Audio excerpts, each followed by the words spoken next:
ಅಭ್ಯಾಸ. ಅದೊಂದು ಸುಂದರವಾದ ರಾಜ್ಯ. ಅಲ್ಲಿನ ರಾಜನು ತುಂಬ ಒಳ್ಳೆಯವನು. ಅವನಿಗೆ ಒಬ್ಬ ಮಗ ಇರ್ತಾನೆ. ಮುಂದೆ ಅವನೇ ಈ ರಾಜ್ಯವನ್ನು ಆಳಬೇಕು ಅಂತ ಹೇಳಿ ರಾಜನಿಗೆ ಬೇಕಾದ ವಿದ್ಯೆ ಎಲ್ಲವನ್ನು ಕಲಿಸ್ತಾನೆ. ಹೀಗೆ ಮದುವೆಯಾಗುವ ವಯಸ್ಸು ಬಂತು. ರಾಜಕುಮಾರನು ಸುಂದರವಾಗಿದ್ದನು. ರಾಜ ಮತ್ತು ರಾಣಿ ಮಗನಿಗೆ ಎಲ್ಲ ರೀತಿಯಿಂದಲೂ ಸರಿಹೊಂದುವ ಹುಡುಗಿಯನ್ನು ನೋಡ್ತಾ ಇರ್ತಾರೆ. ಆದರೆ ರಾಜಕುಮಾರ ಮಾತ್ರ ಹೆಚ್ಚಿನ ಆದ್ಯತೆ ಸೌಂದರ್ಯಕ್ಕೆ ಕೊಡ್ತಾ ಇರ್ತಾನೆ. ರಾಜ ಮತ್ತು ರಾಣಿ ಮಗನಿಗೆ ಯಾರನ್ನು ಇಷ್ಟಪಡುವನೋ ಅವರೊಂದಿಗೆ ವಿವಾಹ ಏರ್ಪಾಟನ್ನು ಮಾಡಲು ನಿರ್ಧರಿಸ್ತಾರೆ. ಹೀಗೆ ಒಂದು ದಿನ ದೊಂಬರಾಟ ಆಡುವ ಗುಂಪೊಂದು ಆ ಊರಿಗೆ ಬಂತು.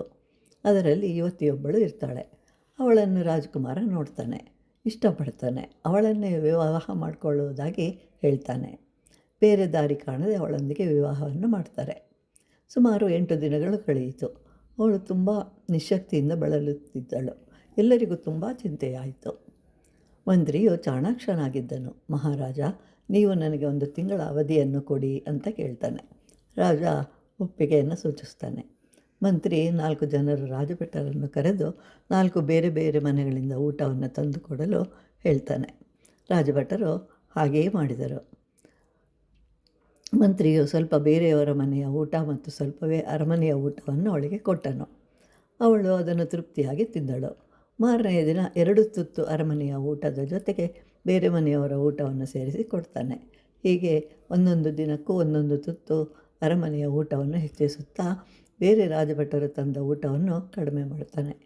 ಹೀಗೆ 1 ವಾರದಲ್ಲಿ ಹೆಚ್ಚಿನ ಸುಧಾರಣೆಯನ್ನು ಕಾಣ್ತಾ ಇತ್ತು. ಅಭ್ಯಾಸ ಆಗಿರುವುದನ್ನು ಬದಲಾಯಿಸುವುದು ಬಹಳ ಕಷ್ಟ. ಅದು ಅವರ ಜೀವನದ ಪದ್ಧತಿ ಆಗಿಬಿಟ್ಟಿರುತ್ತೆ. ಅವಳು ಭಿಕ್ಷೆ ಬೇಡಿ ಆಹಾರವನ್ನು ಸ್ವೀಕರಿಸ್ತಾ ಇರ್ತಾಳೆ. ಆದ್ದರಿಂದ ನಿಧಾನವಾಗಿ ಭಿಕ್ಷೆಯ ಊಟದ ಜೊತೆಗೆ ಅರಮನೆಯ ಊಟ ಸೇರಿಸಿ ನಿಧಾನವಾಗಿ ಇಲ್ಲಿ ಅದನ್ನು ಹೆಚ್ಚಿಸಿದೆ. ಈಗ ಇಲ್ಲಿ ಆಹಾರ ಅಭ್ಯಾಸವಾಗಿದೆ, ಇನ್ನೂ ಚಿಂತೆ ಇಲ್ಲ ಅಂತ ಹೇಳ್ತಾನೆ ಮಂತ್ರಿ.